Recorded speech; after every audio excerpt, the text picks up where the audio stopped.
Good afternoon. Thank you for attending today's presentation on the Greenwood Drive access concepts. My name is Michael Tucker. I'm chairman of the Gate Configuration Committee and joined, of course, with Brett Martin. As all of you know, CSA has been looking into the Greenwood Gate traffic situation for quite some time without finding a suitable alternative. When I say some time, it's been multiple years. And the problem is that we are facing a situation that people want to come and visit our community. And I'm not sure that's all a bad thing. I think I'd rather live in a community that people want to come see than live in a community that they don't want to come see. But over the last 18 months, our committee has worked side by side with the CSA staff in an effort to try to find off-site location that would allow us to clear the traffic congestion when you come through the Greenwood Gate. And for some time, there was not any alternative that would be able to fit our short-term and our long-term needs. While looking for that alternative, we did have multiple traffic engineering surveys come in and tell us, here's a Band-Aid that you can put on the situation. But again, that Band-Aid was going to fix it short-term, but not long-term. And today, that is no longer the case. As many of you know, last month CSA purchased the Gallery of Shops building located at the entrance to Publix.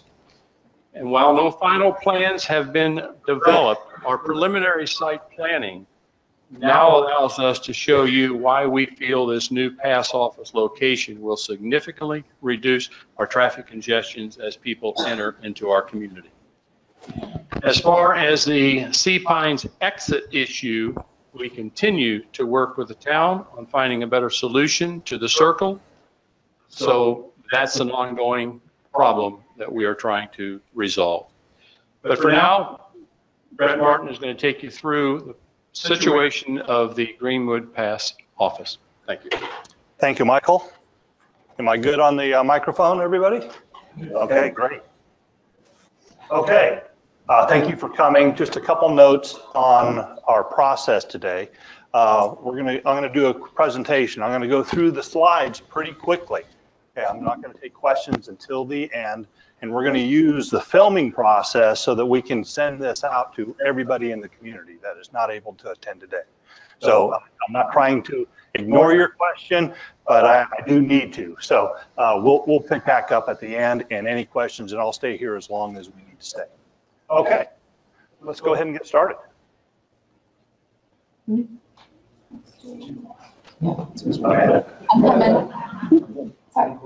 Okay, already got that, so let's keep going. Okay, Michael Tucker is already introduced. Okay, why are we here? You know, it's this corridor between the really Club Course Drive of what we're talking about today and Sea Pine Circle. If those of you who attended our gate configuration workshop back in July of 2017, you saw this slide. This slide represents the current situation at the Sea Pine Circle.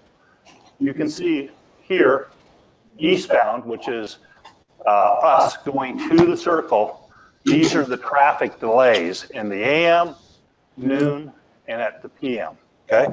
Now this is indicative of the circle itself, but this also shows us the amount of traffic that's going through this corridor, okay? And the forecast on this is to get worse. You can see today's delay, or 2015's delay, in 2020, it's anticipated that it's going to get even worse. Those of you who have driven through the circle recently, you'll see that they're putting up cameras right now, and they'll be doing a process again and measuring how this is performing today. Actually, it's next week, I believe, is when they're doing their traffic counts, and that's by the town. But the forecast down the road, if we don't do anything, really starts to get pretty ugly. So we're talking about a lot of different things today, and Michael talked about gate configuration. We'll certainly go into that specifically, as well as the Gallery of Shop. But we're going to talk about other things that the town has planned as well, that their Circle to Circle Committee has given to them as methods forward, as well as other things that are in this corridor. Okay, let's move on. Why are we here again? Okay, back in 2015, we did a survey of property owners, and we asked what was the most important thing, prioritize what things we need to be working on, big things, and this was the #1 objective. 67.8% said this was either very important or extremely important to you to work on issues that are related to this corridor. Brett, can you make sure you're pointing at the line for the, is that not working either? Pardon me? Is that working for you for the next slide? Just move me through, if you can. Okay, so in 2017, we conducted an additional survey about what were the issues, because you said that this was an issue for you back in 2015, but we wanted to get more information about that and what it was that you were concerned with. So David Henderson, along with myself and some of the other key staff, put some things together, and we came to, I think it was a community coffee, and asked you for additional input. And we identified 26 questions that we needed to find out more about. And the results of those questions we measured your concern on. And the results, I believe, are on the next slide. These were the top 10 responses, and I understand it may be a little bit difficult to hear or read these, but we will come back to this at the end of the Q&A if you have any additional questions, and we'll read through each of them. But basically, you know, vehicle stopping in the left lane to purchase, pass, or get information, or to be turned around was the #1 issue. #2 was delays due to excessive backup traffic attempting to enter the Sea Pine Circle. And we'll talk a little bit about that and what needs to happen to improve that circumstance as well. #3, which was surprising to us, that this was as high as it was, but it was difficulty turning out of Office Park Road onto Greenwood Drive. Okay, so we have looked through, especially in these top 3, and we've kind of organized what we're presenting today around those top 3. Okay, let's move on. This is the area we're talking about. Okay, we're talking about basically from Club Courts Drive to Sea Pine Circle. Okay, and all the things that happen in between those two. What did the committee do? Well, we not only did we work on those top 10 items, but we knew we had operational concerns, and we had engineering concerns, and we had site constraints, we had neighbors, we had all kinds of different people that we needed to consider as we move through this. We have pedestrian solutions that needed to be incorporated, town input, other commercial concerns. You know, we're outside the gates. So we have curb cuts, we have a lot of different things going on outside the gates that we're not necessarily in the control of. All these things needed to be considered to come up with comprehensive solutions. So we focused on 3 key areas. First, inflow of traffic at Greenwood Gate. #2, these relate to 1, 2, and 3 on the previous slide. #2, the intersection of Greenwood Drive and Office Park Road. And #3, Sea Pine Circle and related town focus areas. And I've kind of re-rated these into 1, 2, 3 based on what we thought we had the most influence over. Okay, Sea Pine Circle's a big issue for us, and we are definitely going to need to be working with the town on that. But for our purposes, we thought we had the most impact on #1 and the second most impact on #2, which is the intersection of Greenwood Drive and Office Park Road. All of these concepts that you're going to see today can be overlaid onto the other. We wanted to make sure that what we put together for presentation purposes could be separated or added on either by individual components or in their entirety. Okay, so #1, we combined these things. What you're going to see on the first slide of a schematic is what we believe are solutions for these concerns that were raised. #1, #4, and #6 in importance: vehicle stopping in the left lane, vehicle stopping or slowing in the left lane while attempting to merge into the right lane. Okay. And #6 was after you enter the gate in the left lane, vehicles who entered via the right lane merge into your lane of travel. Okay, so those are the 3 that we're really trying to focus on. We do address some other things that are not in the top 10, and we'll talk a little bit about that later, but we wanted to focus on these. So recommendations to address concern of flow. This isn't our final recommendation. We'll show you what we think are the first steps to try to address this, and we think that's where we're going, at least at first. Okay? So, schematic, a lot of stuff going on this. We can bring this back up later. But basically, this incorporates gallery of shops with a multi-lane access point where we can sell or issue passes. We will remove the issuance of passes for most purposes at the gate and move them down here, out of the lane of traffic. And we think that one step really resolves a lot of issues. Okay, people coming off of Sea Pine Circle would come and enter into this facility, purchase or pick up a pass and exit out. There would be an additional lane to merge back into the other lanes of traffic and move forward. Okay? We would ask the town and work with them on closing this curb cut, okay, with a turn in and provide a turn back. This is the design that we're not recommending, but this is a design that we have approval from Publix for this operation. And we'll talk more about what we'd like to do. And so traffic would move down the corridor. Okay, they would purchase this, which would eliminate a lot of different things at the gate, right? This pictorial allows us to, if someone gets to the gate in the left lane, which is the highest volume lane, we would be able to initiate a contact with them prior to them getting to the other gate and move them into a merge lane to move back into the right lane. Okay, and then be turned around and sent back. Okay, that would allow for free flow of the left lane. This positioning right now, this roadway right here, is the existing positioning of the roadway. Okay, so we would not be moving the left road, although we have added a right lane. Okay? So again, I may not hit all these, and we'll go back and talk about this later. This also allows for right lane access, and this is an important concept for everybody to think about. Once we are selling and issuing passes here, everybody who comes to the gate who is intending to come to Sea Pines should be able to have a pass. Okay, so the right lane and the left lane, theoretically, except for those people that are in the wrong place or have missed the pass office, should be free flow lanes. So think about that and what that means. So now if you're going to club course, you get in the right lane. Okay, that helps us with that weave after the gate. People who want to be in the right lane can get in the right lane and go straight in, turn right and go in.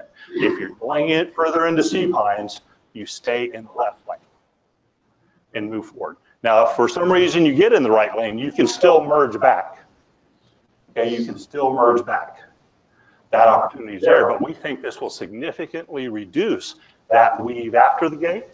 It will significantly reduce anybody who has to stop in the lane to merge into the right lane to be turned around, okay, by allowing them to get out of traffic. And then again, for those people going to club course, they won't have to merge right. Okay? So those are the basic concepts of this design. Let's go to the next one. Oh, one more thing I do want to say, I'm sorry. This area right here, we've added an additional out. Right now, you cannot turn right on this point. So if you're past this intersection and you have found that you were in the wrong place, you can still move to the right and turn around. This is not available today. If you pass this intersection today, you have to go through the gate to get turned around. Okay? Next one, intersection of Greenwood Drive and Office Park Road. Number 3, turn, difficulty turning out of Office Park Road onto Greenwood Drive. One thing I would like to point out, these things, the top 3 concerns were right together. I mean, it's 85% pretty much all across the board on those 3.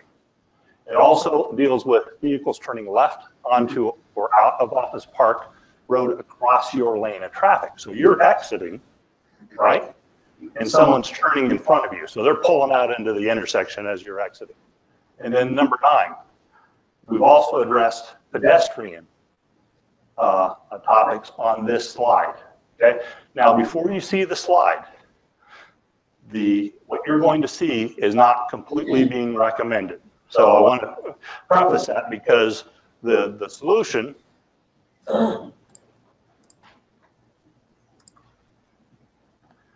is a lighted intersection, okay, with connectivity for pedestrian and bicycle access.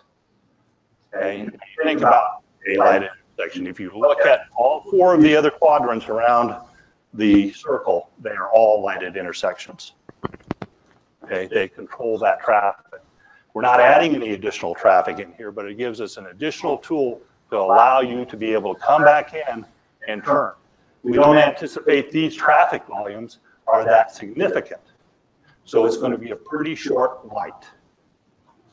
Okay, so we think that basically, if you're back here, right, you're not going to even get to the circle by the time that light clears. And so those folks coming through it will just go in and they'll end up back in the line at the circle, quite frankly. Okay, and it allows for this pedestrian crossing. It also allows for this left turning traffic, and for you exiting, you know that people here are at a red light. Okay. We've also, oops, I think we left this in here. That wasn't necessarily by intention, but we think this is a pretty simple fix for that intersection. Okay. Next one. Okay, Sea-Pine Circle. Big concerns, lots of them are related to the Sea-Pine Circle. This is really a town focus. The town has already done a lot of work on this. When we first started this back in 2015, the town was starting into their process of their circle-to-circle committee. So we worked through that process and saw what concerns they were trying to address related to the concerns that you have expressed. And we found that basically we got number 2, number 7, 8, and 9 all incorporated into the town's suggestions. And number 10. Okay. And what is that? Okay. Circle. They have talked about a variety of different configurations for the existing Sea-Pine Circle, none of which are very popular, unfortunately. What seems to be, the one that probably has the most merit to it, if there are any that have a lot of merit to it, is a 2-lane circle here, as the others are, I'm just saying the most, not enough. But their other objectives were an intersection, a lighted intersection there, or a overpass or an underpass. Okay, so I didn't think we'd get a lot of support for that. Okay. Additionally, they would like to take out the curb cuts, which actually helps with a lot of different things. Okay, and probably the most supportive thing that I've heard is this 4th quadrant. Some way to get around the circle so you can get out through traffic flow out. And I think this is, from the town's perspective, they don't want to do anything here. So to the extent that they can make an improvement here and to try to do that and work with us, the Sea Pines Resort, as well as Publix, I think they're going to make those efforts to do that. And we're actually starting to talk to Publix about some concepts that might be feasible related to that. Okay.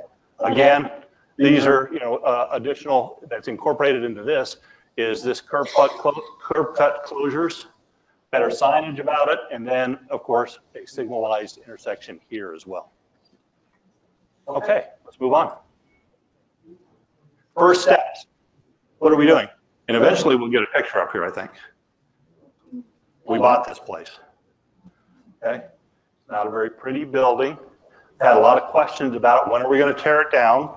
I am actually meeting on Monday with the town director of community development, as well as the LMO official, to talk about getting an extension on the time frame for rebuilding after you tear down a existing non-conformity. Now, I've said a lot there. This is what's called an existing non-conformity under the town's current LMO, which means it's beyond the setbacks, okay, that are currently allowed. And in the current LMO, if you tear down the building like this, you have to rebuild it or have your plans approved for rebuilding within 12 months. Wow. Okay, so we want a little extra time on being able to do that because I know that I have to get involved with the resort, the town, and Publix and get agreement on what this plan is. And I don't know how fast that's going to happen. So we're going to meet with them and ask for an extension on the time, and then if we get that extension, we can go ahead and tear the building down. Okay, next slide. Okay, so this is the solution that's being recommended. This is a combination of items that you have already seen in the previous 3 slides. This includes what you saw about the gallery of shops, okay, with some additions that we would like to get done. What you saw on the previous slide was what Publix approved. What you see here is what we would like to do. One of those things is to add an additional lane at the entrance to the Publix center. Okay, this allows for a few things. This allows for people to come in and continue going forward if someone is turning to go into our facility. Okay, so you don't have to stop in line if someone's turning because traffic's coming out. Okay, it also allows for traffic coming out now, which we believe is also an improvement for Publix as well as anybody who's using this shopping center, is that now you can turn left. There's currently an ability to turn left in here. Okay, so cars are turning left, and if they have to turn left, if you're behind them, you're stopped. Okay, so it allows you to return to Sea Pines without any obstructions other than the traffic coming through the existing traffic lanes. Okay, it also, this adds an additional lane here. Okay, for merging back into the 2 lanes of traffic. We change nothing at the gate. And I'll talk about that a little bit. We still add this little intersection for this little median, raised median, and allow for a turnaround so that if you've gotten there again and you're not supposed to be there, you can get out before you get to the gate and have to be turned around. Okay. We've added also that we need approval from the resort as well as Publix, a return lane. So if you do get turned around because you missed the pass office, you can come back directly to the pass office without having to come back onto Greenwood Drive. And we've added pedestrian access to Publix and to the Publix shopping center. Okay. David, did I miss anything? Okay. Oh, that's right. And we are going to ask the town to require a closure of that curb cut. Okay? So that cars cannot turn left going in there, and cars who are coming this way, which was number 10, I think, on the list, turning into jump and fills at least, cannot stop in the lane of traffic and make that left turn. Okay? Okay, I think those are the key components. Let's move on. Amanda? Hey, what does this recommendation do? And I think I've probably already listed off most of these things, but it gives us a home. You know, Gallery of Shops becomes a designated CSA pass office. We are leasing our current space from the resort. They've already asked us to reduce the impact on their operations by moving some operations. They would like us to be out of there. You know, if you think about it, you know, if we had that pass office and we had the capacity there, we could just move our sales over there as well. But that would absolutely bog down getting in and out of that welcome center. Okay, so we really need that home, and we need the permanent home for this business, which is a core component of what we do. Buying the Gallery Shops helps us with number 1, number 4, number 6, number 9, and number 10, because it allows us to put in place all of those things. Okay?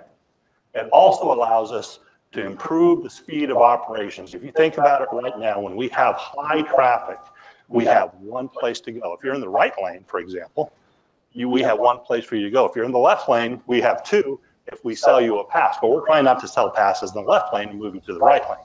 But now it takes us so long to handle all of that traffic that comes in and purchases a pass because we have one point of sale, if you will. This plan gives us 5 points of sale.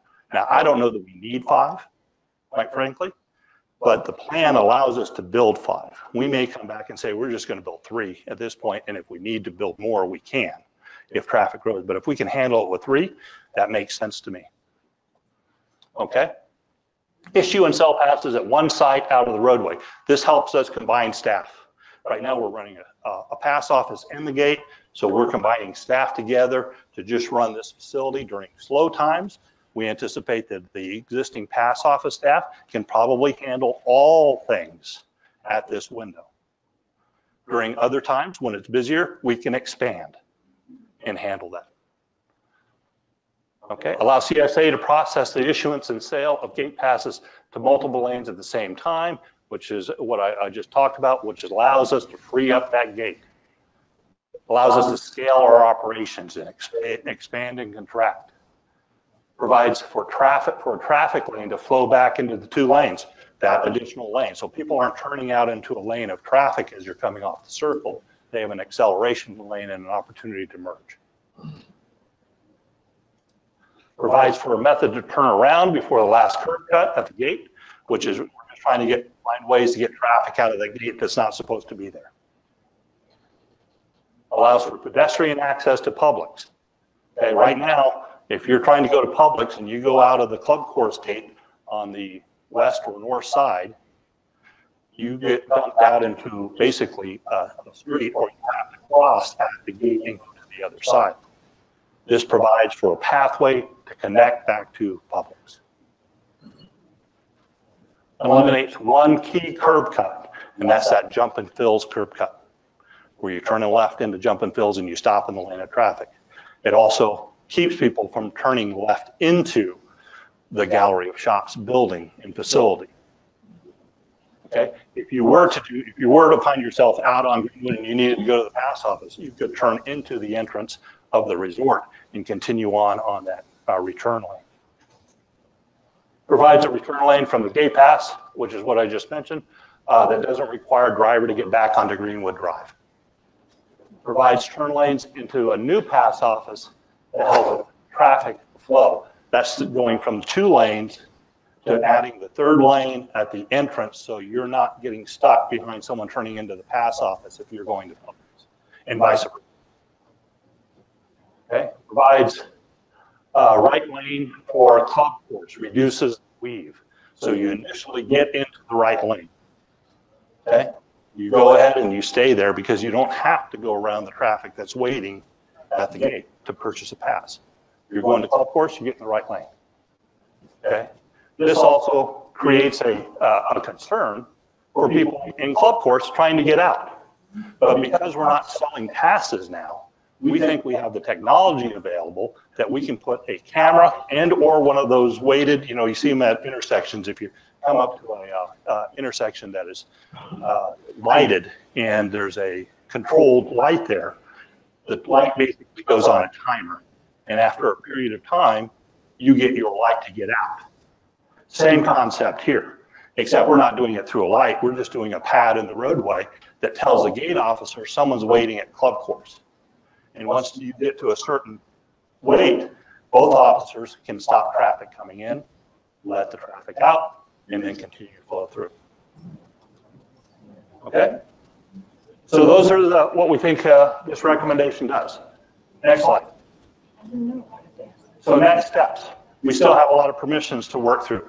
We have changes to just, the gallery shops we have permissions to do, but there's a lot of other stuff we have to get done. Okay? This time frame is a concern for us, and we're working with the town on trying to extend that time frame to get it done. Gatehouses themselves are not changing in this proposal. And we know we have some issues at the gatehouses themselves.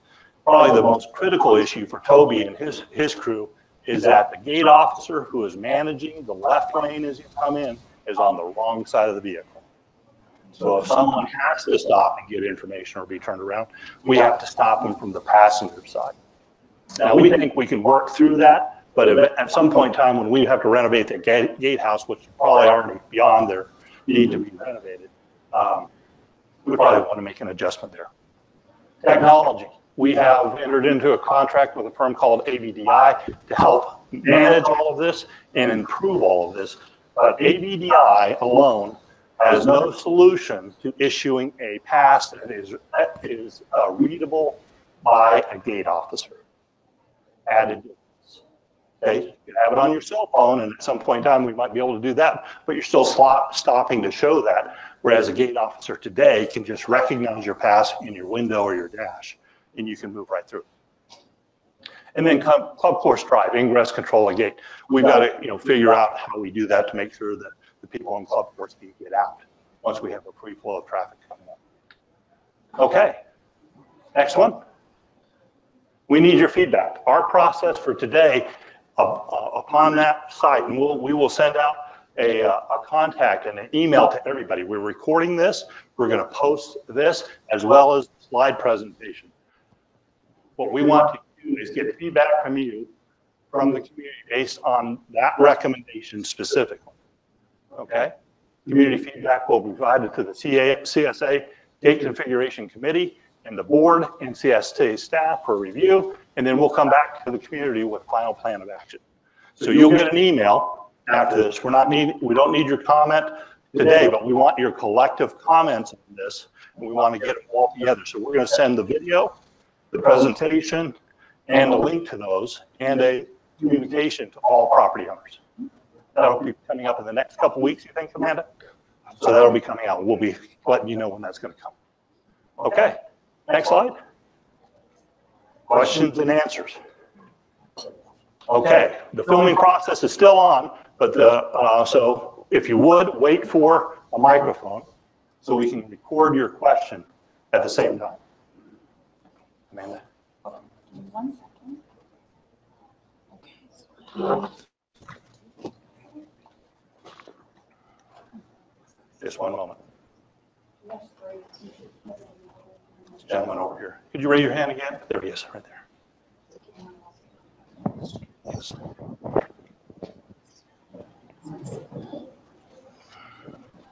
Thank you. I'm curious why you're going to come into the public's entrance now and add traffic. Because that lane of traffic to and through that little plaza is very heavy now. Is it not possible to design it so you can turn in away from that intersection further up on the Gallery of Shops property? No, the design, the engineering design did not allow an ingress. We actually thought about tracking people around the building and bringing them back in.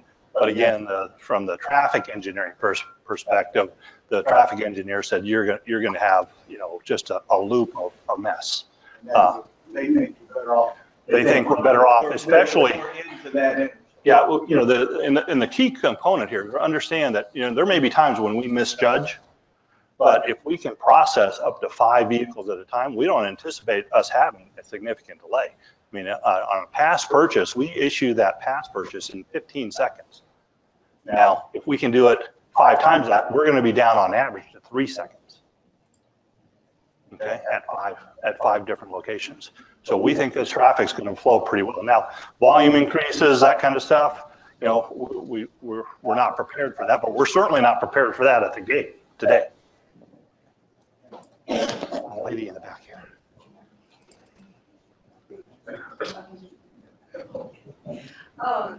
If I missed, please accept my apologies. I was a little late, but when you're coming into the section and there's the trees there right on the Ivy Road section, are you going to take any of that down? That was my first. Once you saw, if we can bring back up, Amanda, the slide of the proposed solution. So that tree cover will still be there? Yes, we're not changing. The way this works, there are no physical structure changes beyond this point, which is the last turn in going into the Resort Welcome Center. The gates are down here, further down the roadway. So there would be taking down the trees are expanded? No change there at all. Good. Okay. This lady right here. This lady, and then Dana, then John. I live in Club Course. Yes. And I exit at that intersection frequently. From what I understand you saying, you're saying that there's going to be a stop element that the gate would recognize. Okay, so if I'm stopped at that intersection they're a couple cars behind me. We made the time so that they're going to stop. Are they going to stop all 3 lanes of traffic? There's only 2 lanes coming in. All right. The gate doesn't change. Even if there's only 2. Yes, it's will on both it'll be stopped? it'll be on a message to the gate attendant. If you're waiting and your delay is longer than whatever established period is recommended by the traffic engineers, which obviously most of them are around 30 seconds, we will probably do a stop to let you out. Unless, if traffic is fully flowing, that it's just coming through, we will stop so you can get out. If there's 3 cars there, or if it's Monday rotary, we may stop traffic for 30 seconds at the gate and let 15 vehicles out. Okay. Things that we cannot do today, we could put into place separate from all of this, but we understand that this is going to create more free flow of traffic, and we have to manage that access back out from club course. And so they will watch you, see how many people come in, come Yes. out, and have the adequate time to The enter two, the lane that they need to be in to exit. 2 components that need to change at the gatehouses. One is a camera feed from that intersection. So the gate officer can not only see that someone has been waiting, but how many people are waiting, okay? And the second is a timer with a clock on how long that first car has been waiting. Okay. You realize, of course, that you're going to stop your inflow of traffic. Oh, absolutely. So there'll be people back there who want to move through that gate quickly are now going to have to stop because somebody needs to get out of club course. Yes, which is, you have to stop and get out of club course today.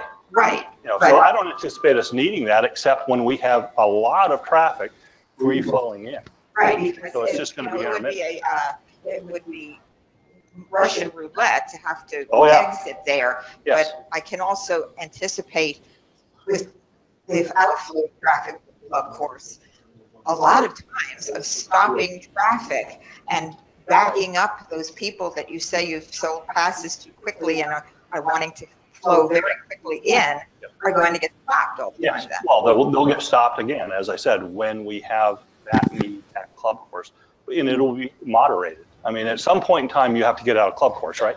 So you got to get out of club course. So we're just putting in tools in place so that we can make sure that you're not set for an undue delay. You may be delayed for a while we clear traffic, and we're going to be, our officers, when they see someone there, their first response isn't going to be to stop traffic.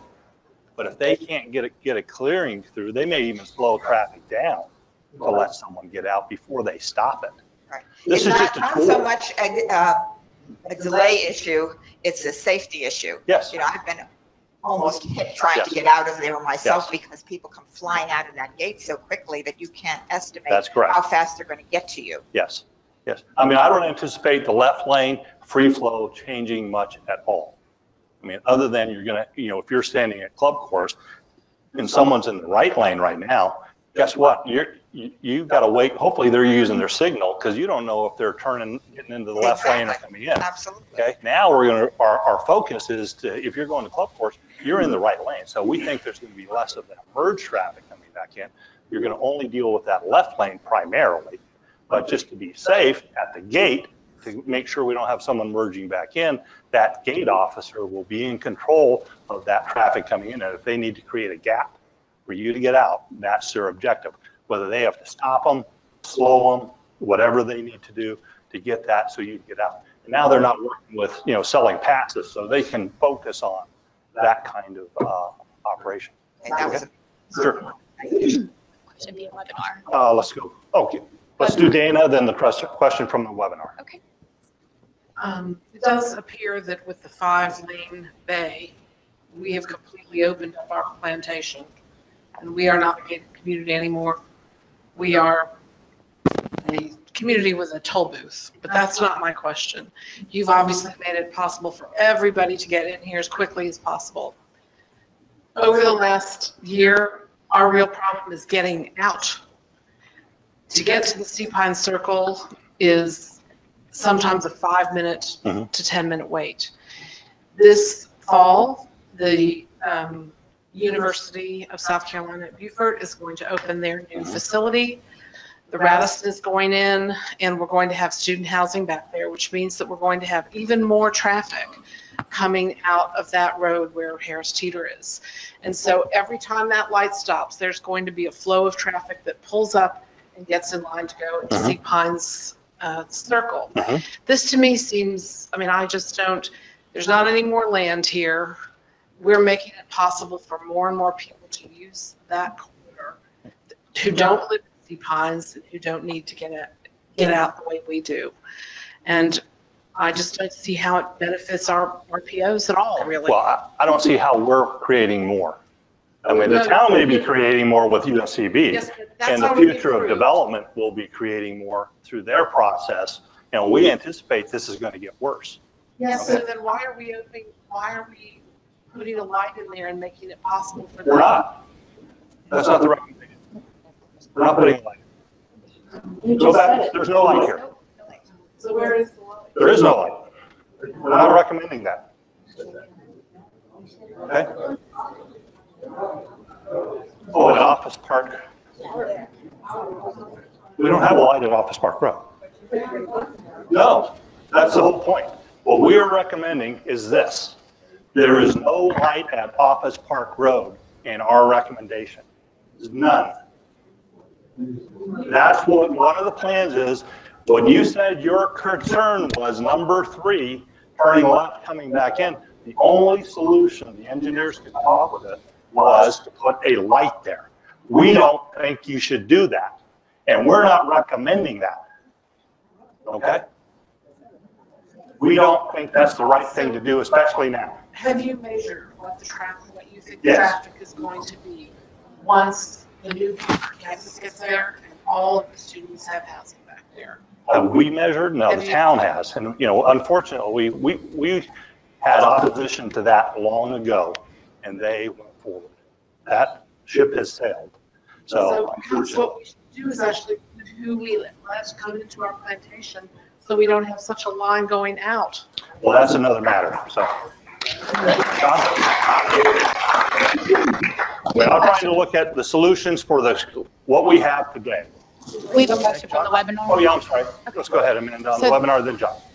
Question from the webinar is, will there be better signage on Palmetto Bay Road to inform visitors the need to use the pass office and how to get to the pass office center? Yes, we anticipate working with the town on that, and if we can't get them to agree to something on Palmetto Bay Road, we will certainly put it immediately on Greenwood Drive, Okay. once you exit the circle. Follow-up question, can large trucks be accommodated for the new pass center? Yes, actually, we have made that provision in the 5th lane, and if we don't do the 5 lanes, it would be in whatever lanes we do.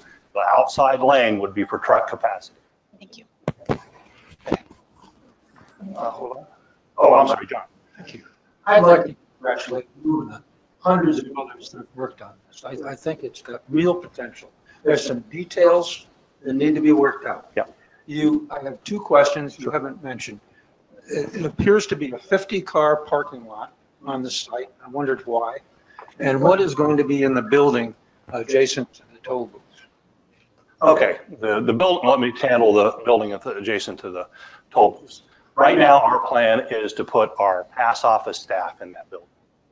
Okay, the only addition that we might consider is to move Sarah and her team, which is our gate pass issuance, primarily for commercial people prior to coming into Sea Pines. Okay, because we sell, how many commercial passes there, Toby? How many? 2,000 commercial passes. All those people have to currently come to the Greenwood Drive building to purchase a pass. We want to move that out here. We talked about being able to do property owners out here, but we may move back and forth on how we do that, whatever's most convenient. In the parking lot? Parking lot's existing. Existing. It's existing. It's published, that belongs to Publix. We have a right of use of that parking lot, but that parking lot belongs to Publix. Okay, we have a right of use of it, and we have worked with them to make sure in our design we have maintained the number of parking spaces they require, or they wouldn't have approved it. Excuse me, in that picture, where's Publix? Publix is up here. There's Staples. Publix is up in here. They own the land. Okay, next question. Let's get back to Carl. In one of your slides, you had verbiage that said there were 2 gates prior to the main gate. The picture didn't show a gate going across the road. I would like to hear more about those 2 gates, whether they're going to be manned and whether they're going to cross the road or not. I don't understand that part. I'm not sure I understand the question. The gate itself, the way the gatehouses and the gate itself is structured is not changing. I understand that, but you had the first slide, you had. Oh yeah, the directional gate? Yeah. Okay. The directional gate is just a gate, and we're not recommending the directional gate, by the way. Okay, that was just a way to get people out of the left lane without stopping traffic in the left lane. Moving someone up front to direct someone over if they didn't have a visible pass in their window. They'll either be turned around to the pass office or because they got there and they weren't supposed to be there and they need to be turned around. And it's just getting traffic out of the left lane. But we're not recommending to do that. There was a 3rd gate in that slide too, besides the directional. We have to go back to, can you go back to that slide? Which one? The first conceptual plan presentation. Okay, here's a gate. Okay. There's a control gate. That's it. Well, there's 2. Now this is the left gate. Yeah, but it's that staging area control gate. Oh, this. Yeah. This one right there. That's just an electronic gate. Okay, so if we weren't to man that left one, you could, let's say it's at night. Okay, so at night, instead of everybody having to go to the right lane, those coming into Sea Pines could go in the left lane, and you could get a barcode, and it would raise that bar, and you just go right ahead. I guess it doesn't. Pardon me? Postgate. Okay, Mark, you had a comment. Can you get a mic? So there's no confusion. When Brett is saying Publix, you gotta understand that Publix, yes, is a grocer, but they own that entire shopping center. Staples, the Starbucks building, their building, Walgreens, and all the parking that loops around and is shared with this pad and the building that's on it. Our pad side, you can't see it here, but it basically follows, when you see the top of these hatched areas, that's where the pad goes. And it comes over to the roadway. CSA now will share easement rights over the entranceways and the access ways and the parking, but we'll own the building pad itself and then that's correct. And the future construction. But the approval, there's approval by the town and there's approval by Publix property as it relates to changes with regard to the access and the configuration. That's correct. That's correct. Thank you, Mark. Frank. We'll go back.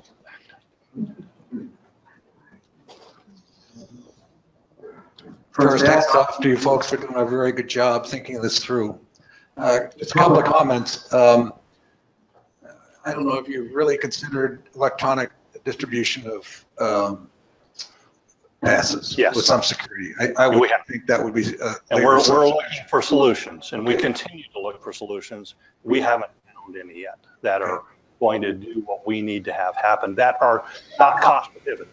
I mean, there are ways to hand something to someone and let that be your signal, but you have to collect it back, which means you have to stop the vehicle to collect it back. Well, I mean, then you also lose the ability of having a pass in a window, so the vehicle's parked somewhere inside of Sea Pines, we know what kind of pass that is. Well, I'm just thinking about airplane tickets. We print those at our home. Oh, yeah. That's another thing. Well, we haven't talked about, because the technology is not currently, but we would like to put kiosks at these 5 lanes and do it with a kiosk. Electronic, like you have at the airport. Anyway, that's one thought. The second thought is, I think I would recommend you be a little more aggressive in your pathway recommendation. I'm not so sure the town's going to be very happy about you terminating the pathway in a in a traffic lane that leads into a parking lot. Well, again, we'll have to work with the town on that. This is just. Let me just finish, if I may. I would recommend you move that pathway, or at least suggest to them they move the pathway all the way around by the circle up to Target Road and Palmetto Bay Road. The town has looked at that before. There hasn't been any push from this side, but I think this is probably a really good time to do it, and that would be a town pathway. And in response to them being concerned about people coming across the circle, I think we have a solution here with the chain and post solution, which has worked very effectively in Fraser Circle. I would recommend at least you have a discussion with them about that, because putting bikers into traffic and into a parking lot is not a good idea. Right. This concept is in our control. This is things that we think we can get done, which is why it is what it is. But certainly that connectivity is something the town has already discussed through Circle and other means. And we're all ears to try to figure out a better way to do this. Okay, let's go, gentlemen in the back row, then we'll go to the very back row. Good work, Brent. Question. When do you think this will all happen? I think we're probably, 18 months to 24 months away as of today. Somewhere in that neighborhood. If we can accelerate it, we'll try to accelerate it.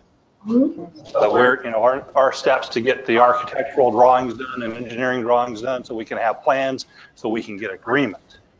And to the extent that we get agreement on these things without changes, we'll be moving faster than that time frame, I believe. But I don't anticipate that given how hard it was with public to get to this point. Gentlemen. Thanks. You talked about your recommendation for solving the problem like coming in from Club Course. Yes. But all those cars that stream by Club Course pass Governors further down. Yes. And they're coming faster, and they're coming with no gaps.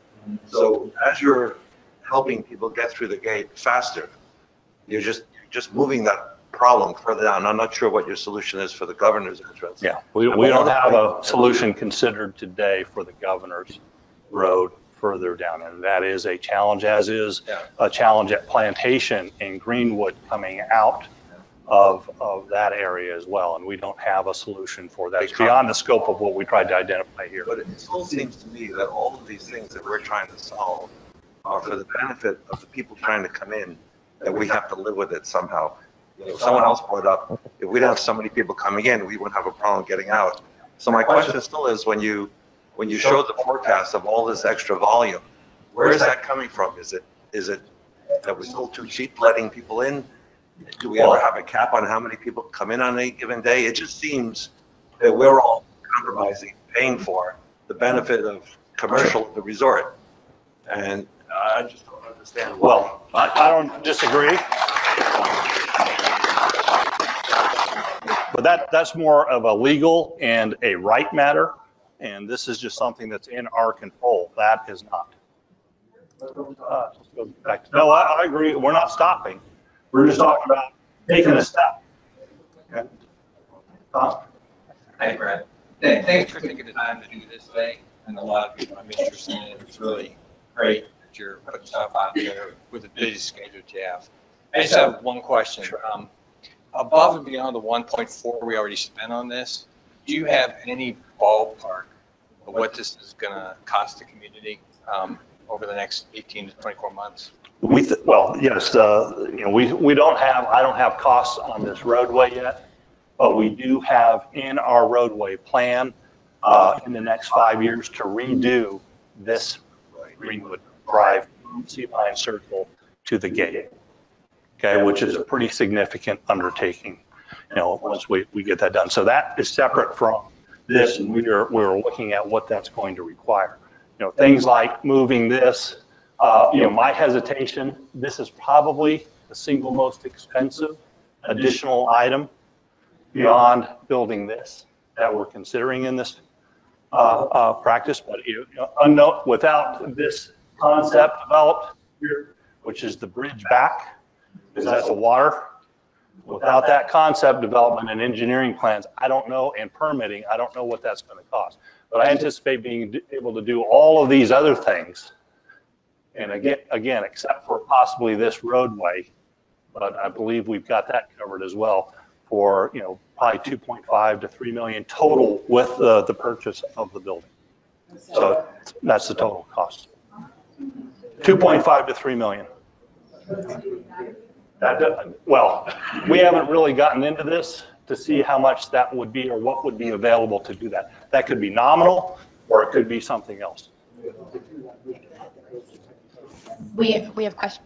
Okay, let's move on to the mic. Okay, let's go to the lady back here, then we'll come up to we have several other hands up, so let's go to this lady, then we'll come back to Christopher. We also have webinar questions. Okay.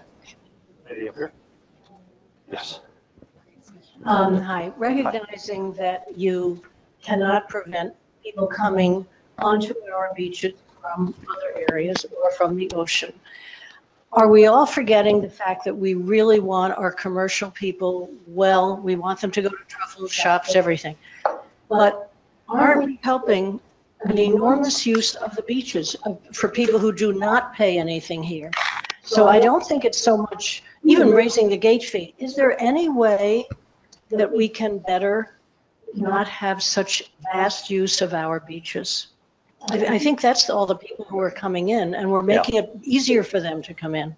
We don't have a solution to that today. Have they looked for one? Yeah. Well, they have her.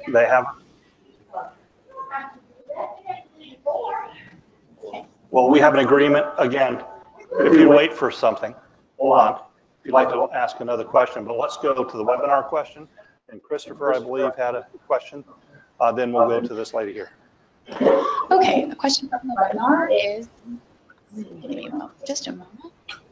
So this property owner is asking for clarification. Will cars that have exited the pines be able to turn left into the roadway that provides access to Staples, the wine bar, and Starbucks? Will they be able to turn left? Yes, that's in the plan, and is in fact what we've recommended is to try to widen that entrance area so that vehicles that are using this facility or coming out of that area would have a left turn option as well. Okay. Okay, let's go to Christopher, and then we'll come back here. A couple of weeks ago, I saw that Scott Liggett, in a report to the town council, had indicated that his near-term plans still include reconfiguration of Target Road through the Island Crossing, through the Welcome Centre into Office Park Road. And it seems to me that the return lane that you're discussing is going to bring traffic back from the gate, across traffic going into the Welcome Centre, and possibly traffic coming from Target Road if the town pursues its targets. And then we have a bridge over what is, I think, a creek or a storm drain, which is going to have to tolerate pretty heavy traffic, including heavy vehicles, not just lots of passenger vehicles. Has any of all that been costed into your proposals at this stage? Well, we're not paying for what the town's proposing. So that's not into our cost, no. This is, as I mentioned, this covering, if it is stormwater, we'll be approaching the town about assistance on funds to transport water. Okay, what they would need to do of that component. But, having said that, if we need to fund that, we would have to fund that and determine how we do that. All of these plans have been reviewed with the town, and we have provided to them at their direction the way to make that connectivity that you're talking about happen. So that does not diminish anything that you're seeing today. That's already with them. They have seen it. They understand the components of it and agree that this will work for them. And everybody's comfortable on the traffic management aspects of those changes? Yes. Okay. Yeah. Okay, let's go to Diedrich. Or this, I'm sorry, right here. This lady right here.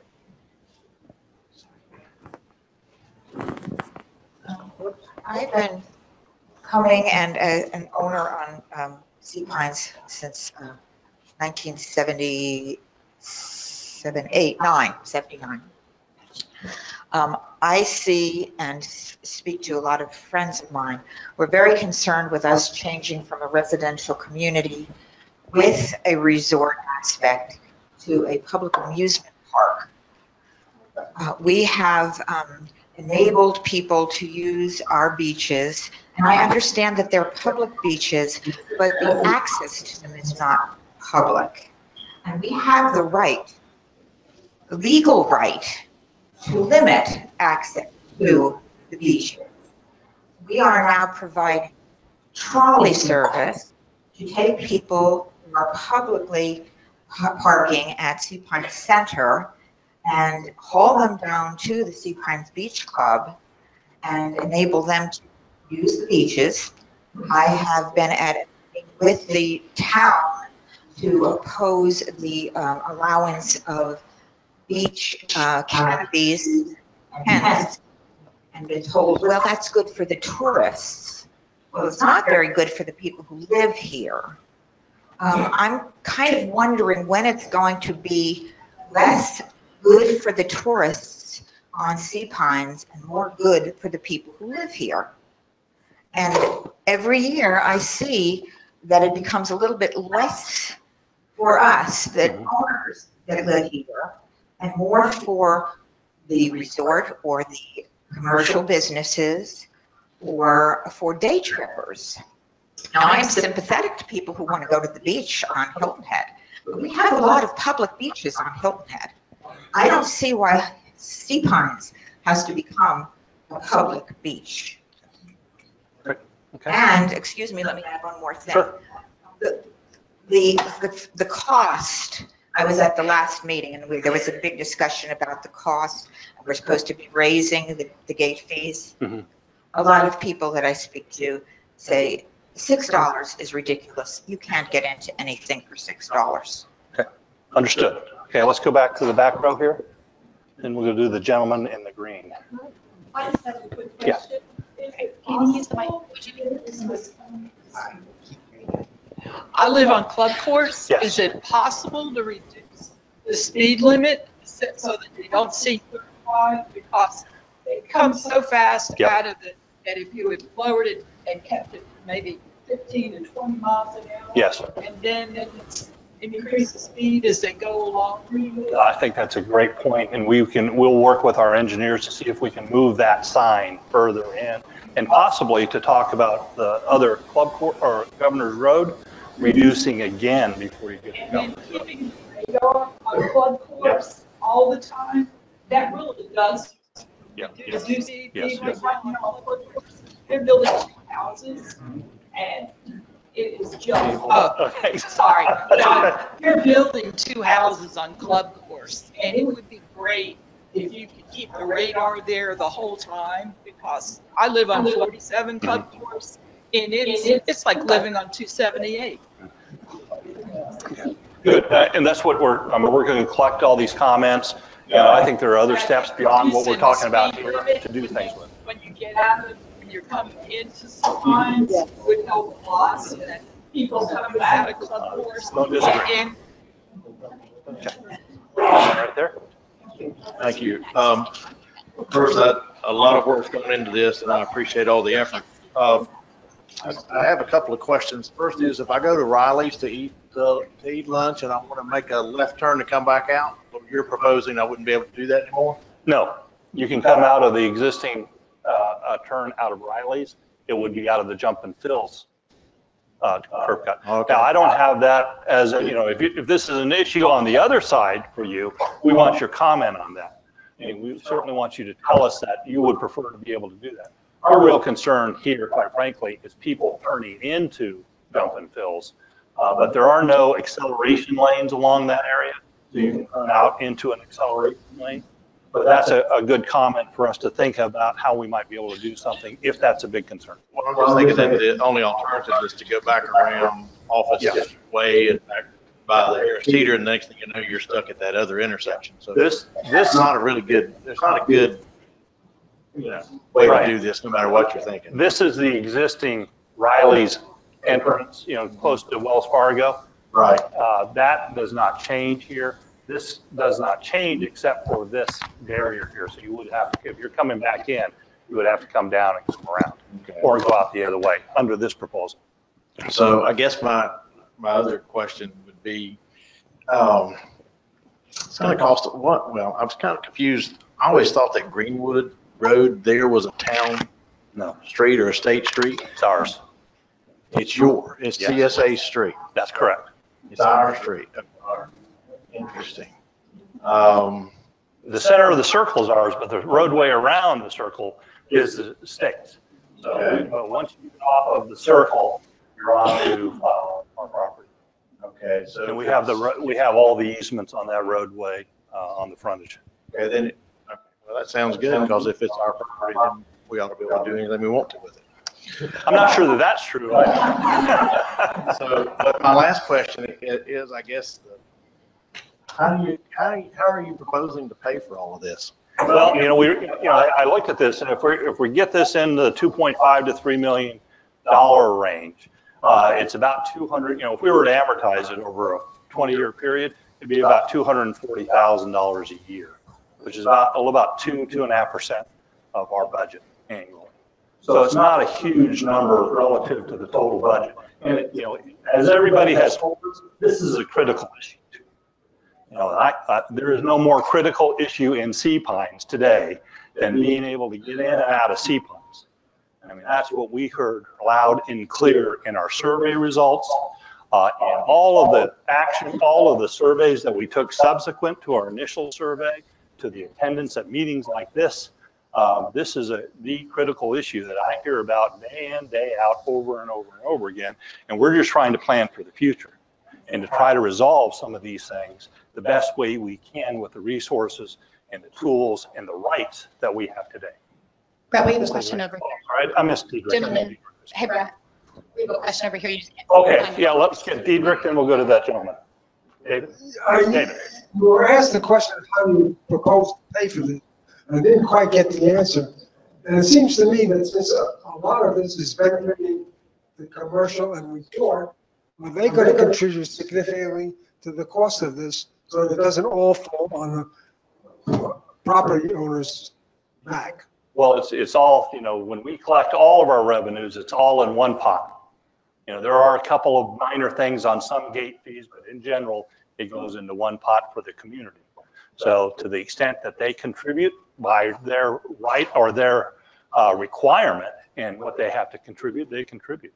And we're, as everybody's mentioned, we've tried and are continuing to try to raise gate fees, and we think that's the real source of funding to get this done. Let's go to Diedrich.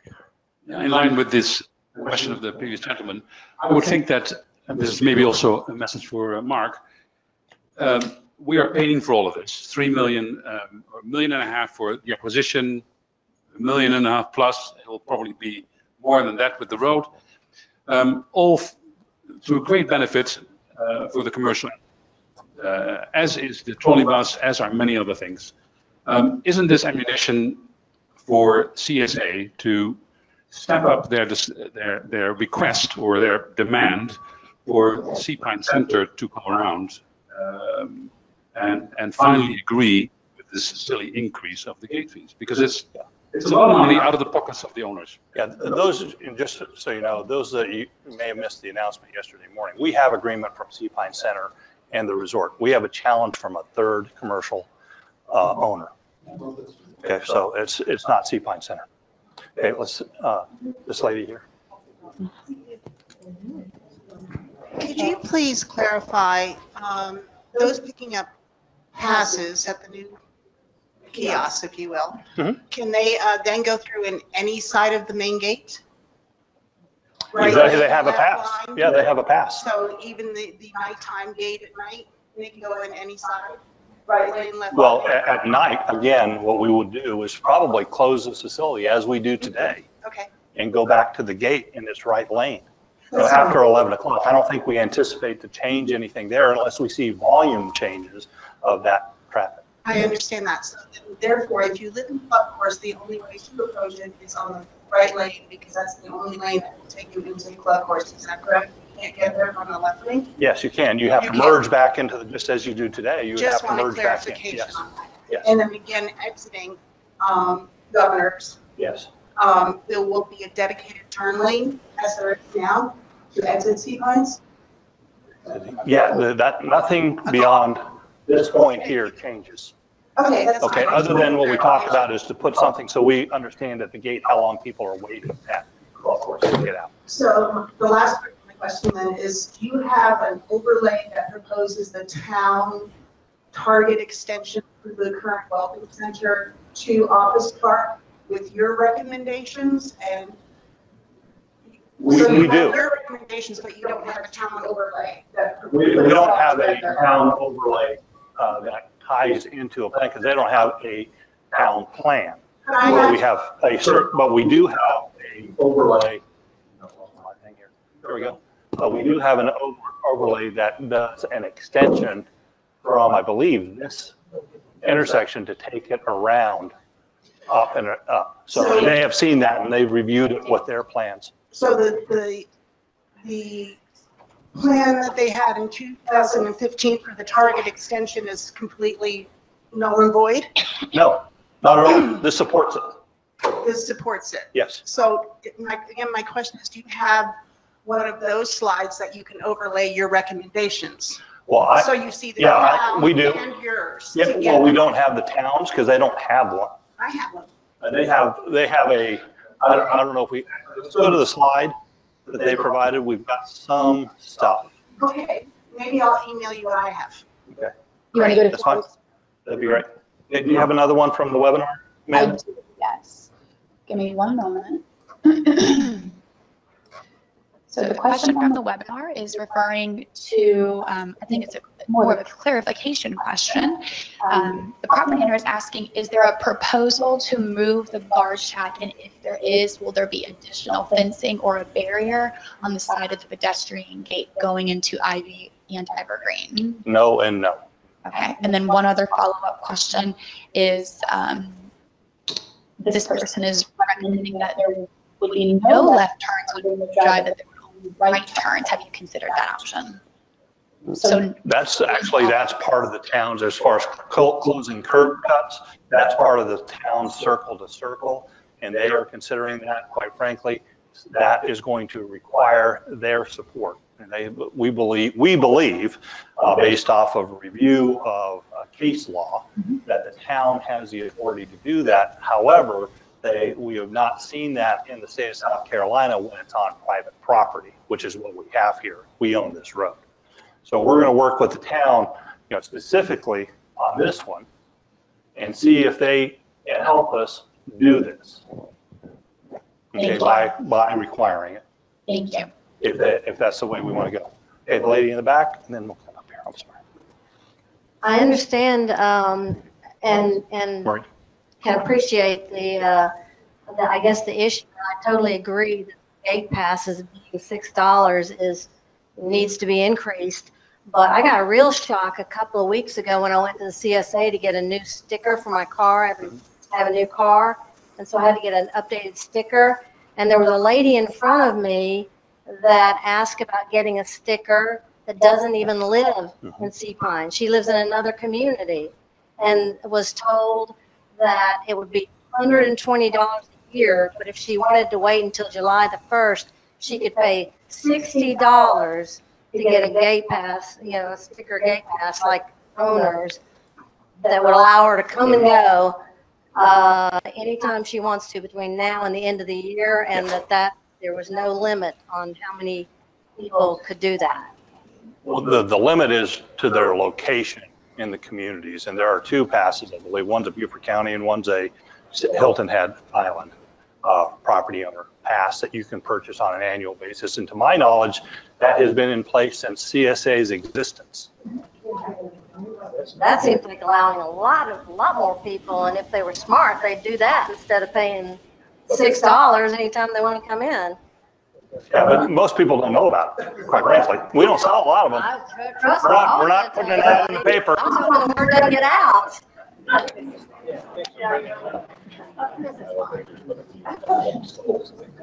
Thank you, Brett. Would you please pinlight the creek that Christopher referred to? Sure. And is it true that a bridge has to be built over it? Yes. For this to occur, again, I don't have a permission from Publix or the resort. The resort has indicated they would give me permission to do this. Okay, and here's the creek that runs through here. Okay. Just so you know, this creek actually feeds into sea ponds. This comes through our stormwater system. It's actually part of our stormwater system. Because all of this property up here and over here comes through sea ponds for drainage. It's in the floodplain. Ever since gallery shops stopped doing business, I never noticed any parking. Does Publix use it currently for anything? They got some stuff stored up here right now. They put some materials in there. I saw them a couple days ago. That they put them in.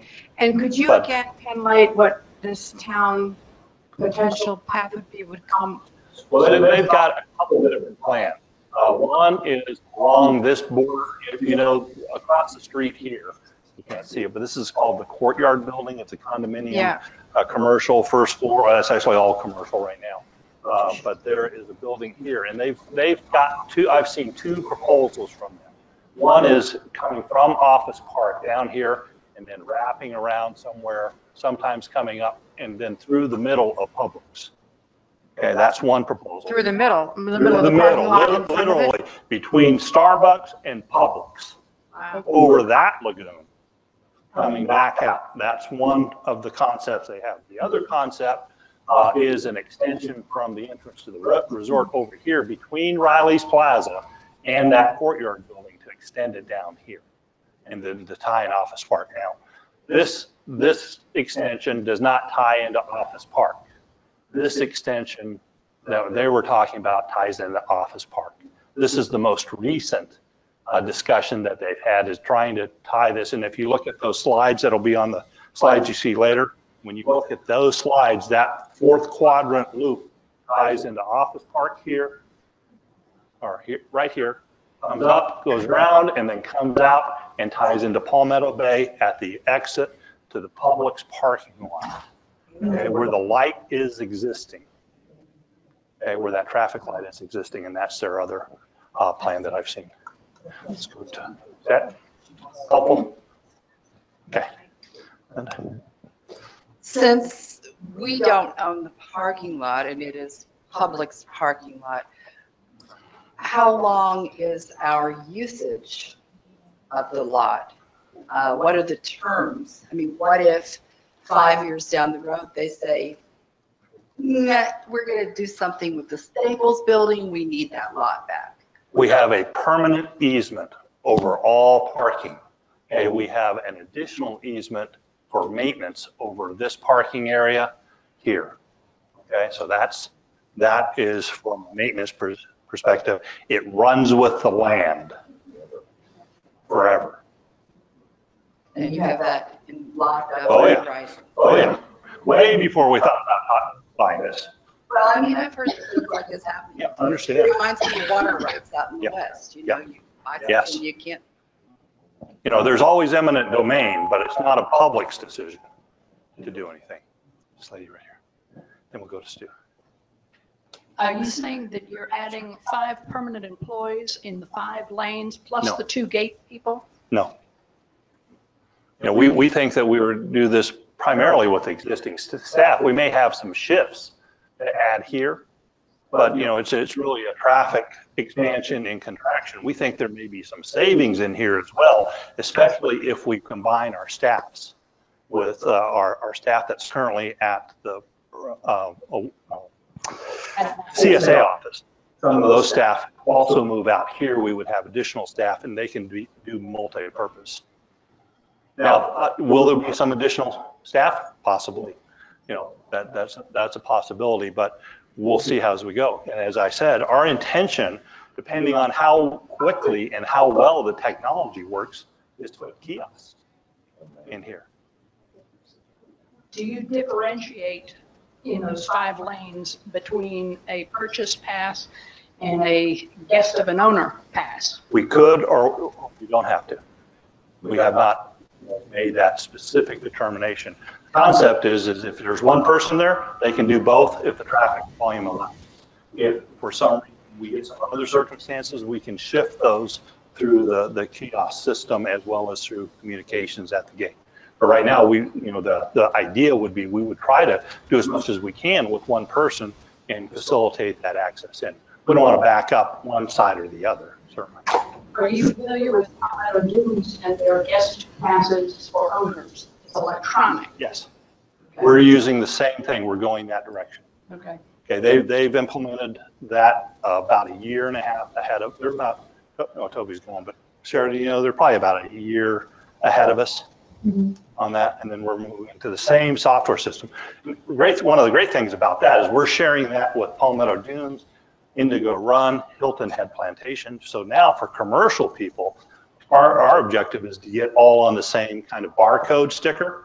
So you know, the trucks don't have 50 stickers across the top of their windshield. They do it one time, and at some point in time, there's an opportunity for us to change how we do that. So folks who come in here, you know, once a year or twice a year don't have to pay the high cost of you know, an annual sticker, and those people that come in every day may have to pay more. So we can start to measure how many times they come in and out of the gates. So it's a great system. We think it's going to have a lot of great uses for us. If we do implement it, would that mean that the guest of the property owner would go through the 5 lanes and then get to the gate, or would they be able to go directly to the gate? Right now, they would go through this. Okay, and that's the same thing that PD has, except you still have to get a pass at PD. Well, the property owner can email you a pass onto your phone. That certificate right now, okay, has to be taken to a gate or a window, and a pass is issued. Okay, so you can get it on your phone or you can get it with you, but you still have to redeem it for a pass. Gotcha. Okay, and that's the same system we intend to go to. Right, we have a question from the webinar as well. Okay, let's do the webinar and then we'll get The question is related to the new proposed pass center. How will passes be distributed? Is it a tube system from a single office, or will it have each lane and have an attendant? Just to want to clarify, it would be like you just mentioned. We could do either. We haven't solidified it. Our intention right now is probably to man it until we can go to either a kiosk system or some system like that, that we feel comfortable that it's going to work well with. Perfect. Thank you. Okay. Mark, let's go. You can get mine. You're talking about, if I'm a guest, I receive a barcode. And I can go to an unmanned booth. Yes. Scan the barcode and get a pass printed. That's correct. So it's unmanned. Unmanned. It's like going to an ATM. Yes. Yes. It's like going to the airport. You know, you put your information in. You know, the technology, it may allow us to grab it off of your driver's license. Okay, so you put your driver's license in, so you have an ID, and then it issues if your ID is registered in the system, you get the pass issued out. Let's do this gentleman here. I had this sort of half-baked thought. If the traffic coming out of Club Course Yes. is going to be a problem, and there's no light at Executive, if we put some sort of traffic control at Club Course regulating the people coming out, you'd solve the problem of Executive turning left. And you could also then take people in the left lane and have them make a left turn to get rid of them if they don't have a pass. I'm not sure I understand how that might work, but I'd like to talk to you about that after, if you can wait around a little bit and see how that might work out. I think we had Stu had a question. Stu, I'm sorry, Stu. I saw that earlier. Well done. I think this will work well. If we look a couple years out into the future, though, the real long-term issue is the circle itself. Yes. It's truly running out of capacity, and when you run out of capacity on a circle, you basically come to gridlock. Yes. So, and the issue is not so much the people coming in and out of Sea Pines, it's the traffic on Palmetto Bay and Pope Avenue that blocks the people coming out. And that's a little bit beyond some of our control. Interestingly, I think CSA is committed to having some consultants that can do a second opinion for us. And I think that'll be good, and I think we should do it sooner rather than later. The reason being, the circle to circle basically identified the fix when it fails is go to 2 lanes, one. Interestingly, the county is taking a look at fixing the Bluffton Parkway 46 one, Those people said, we want it just like the Seapine Circle. Those consultants came over, looked at it, and said, you can't do 2 lanes. It'll fail. The long-term solution is probably the fourth quadrant, whatever you call it, so you have an outer loop. And that will be expensive. I mean, you're probably in a $20, $30 million type of number because you're getting into what would happen to a lot of commercial businesses. But there is a solution that kind of goes like this. I think the county will be in a mode of doing traffic referendums going forward just because we need them. And so assuming we pass the referendum this year for the bridges, fixing Seapine would be a logical one to put in 4 or 6 years out. And they can't pass referendums in the county without Hilton Head and Seapines. So we do have a place at the table if there's a solution that we can put forward. So anyway, good job. Thanks. Thanks, too. Let's go back to Linda. 2 weeks, we will do completely on. Do it today, do it tomorrow. Yeah. I'm happy to put it out there. Sure. And I think problem right now. But I like, it's going to be. Yep. At home, I can say this is what happened. We can post the presentation pretty quickly. The filming process and getting that out of the can, if you will, takes a little bit longer, but we can post it prior to our solicitation when we think. I don't think we can get it. I don't know how long it is. It's up to these guys to try to get that to us. So they have to get it to us. Okay. Yes, back. I'm sorry. Before in the presentation, you mentioned one possibility of a light, I believe, turning out from Office Park Road left back into Seapines.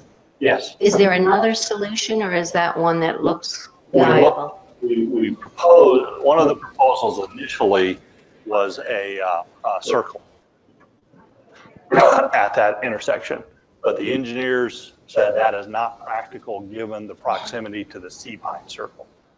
So they were down to, handling traffic with what they believe is the best solution for that intersection, and they are recommending the only solution would be a lighted signal. Okay, now could that happen sooner than all of the work that you're going to do on the buildings and the gate? Because that is really a very dangerous turn. Yeah, I think, our purpose today is to get your feedback. We've put all of this is going to be out there. So not only are you going to see the recommendations, but you're going to see the other things that we are not currently recommending.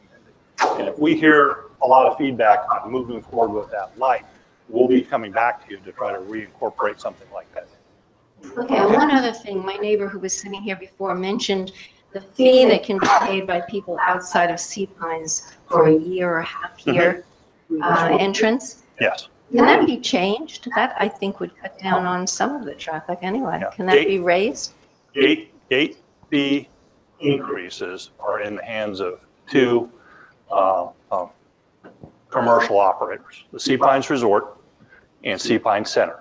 They can make those adjustments, recommend them to the CSA board, or the CSA board can go to them and ask them for those, but they have to approve.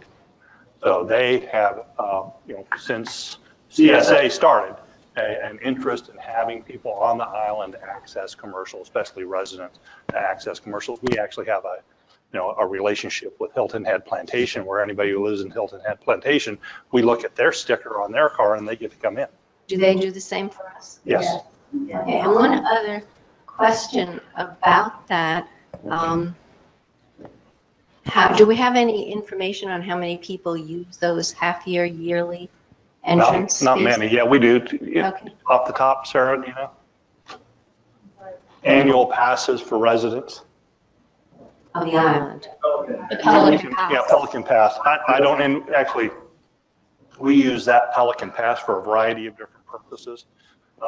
That is one of them for residents. It's an annual pass for non-commercial. Okay, and there's some criteria you have to have, but it is in our gate pass policy as far as what the criteria is on that. A number of them, and I don't have any of my numbers, people, but I want to say it's it's less than 1,000 that are sold annually. Thank you. And just, as background, we are now, we haven't been for a long time, we are now measuring volume at the gate. And we've got 10 to 12,000 vehicles coming through this month every Saturday at the gate. Okay, so we have a lot of stuff coming in at these guys.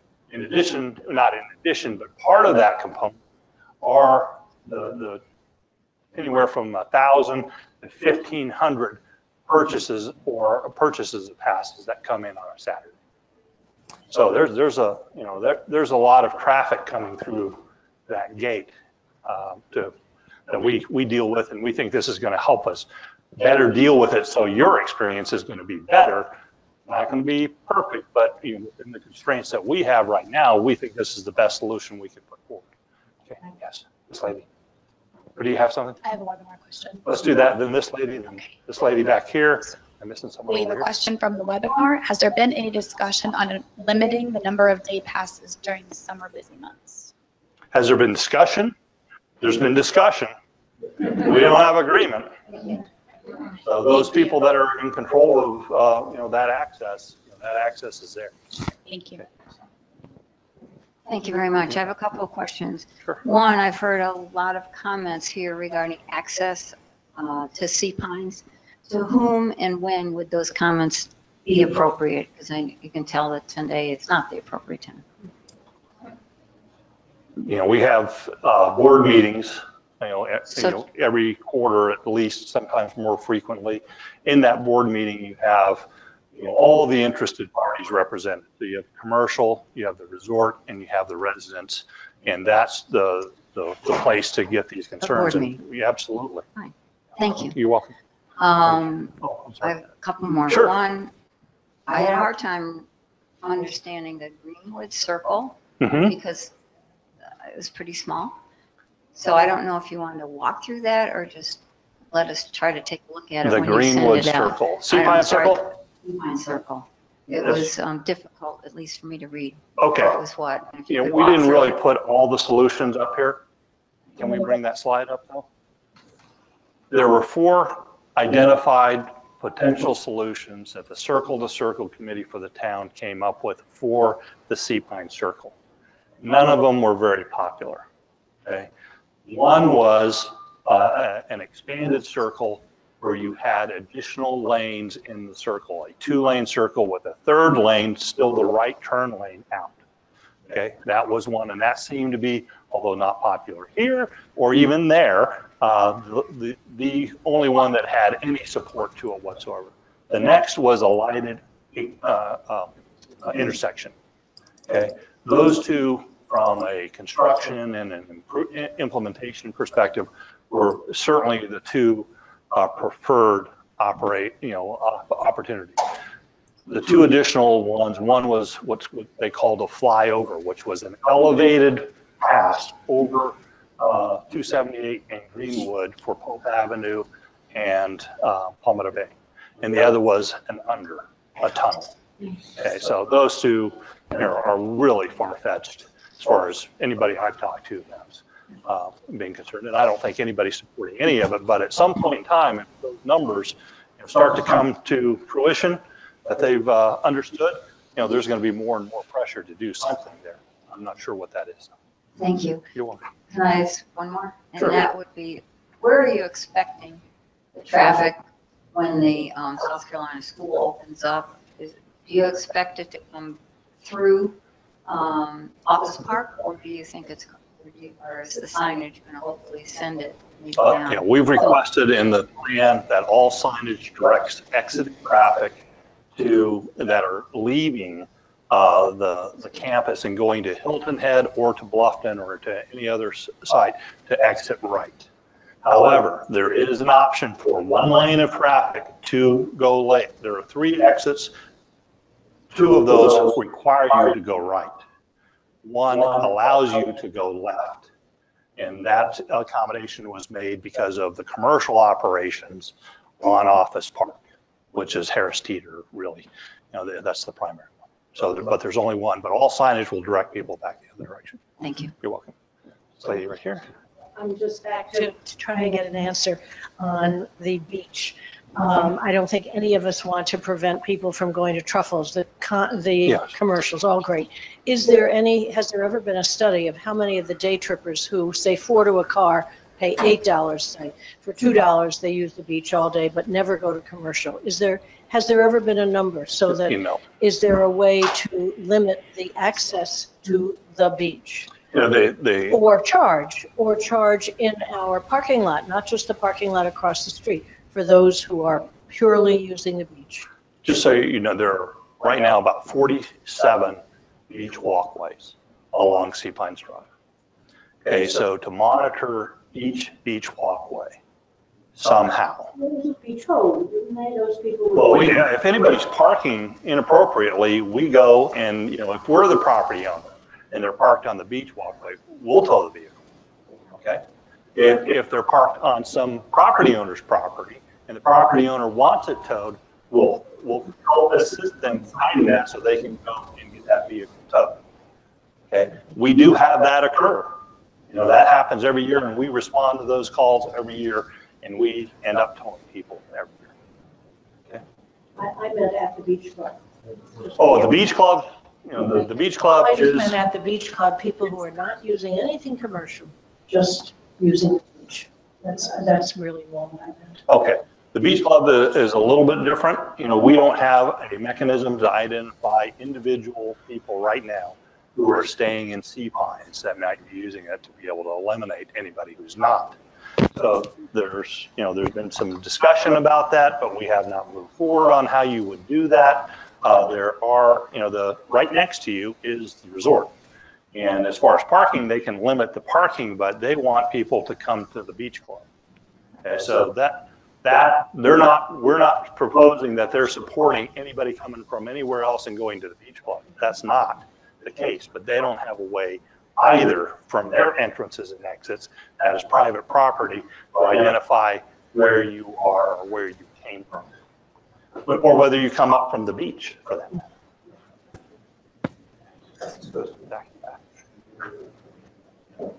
As I look at that slide right now, let's suppose there's only three lanes instead of the 5. During peak season, when that's backing up, what about that road that's leading to Sea Pines? I mean, where are the excess cars all going? Well, we're measuring what we're doing today. So we know how many passes we issue today, and we know how long it takes us to issue those passes. We have the capacity, if we go to actually 3 of these, with the current processes that we have, to handle all of those without backing up beyond, whoops, I went the wrong way here. I go on the right way. I'll get you Okay. there. What's the wrong button? Sorry about that. Okay, we have the capacity with this not to ever back up beyond this point. So, you might be waiting here for someone to clear, but that's with 3, and we could go to 5. So we've got some built-in capacity if it grows to not get into that circumstance. Now, will it ever happen? It could happen, but we will diminish significantly the wait times at this facility with having multiple access points. Okay, other questions? We've dwindled the whole crowd down, but I'll be here for a little while, so anybody that wants to say something in addition to this, happy to talk about that. Thank you very much.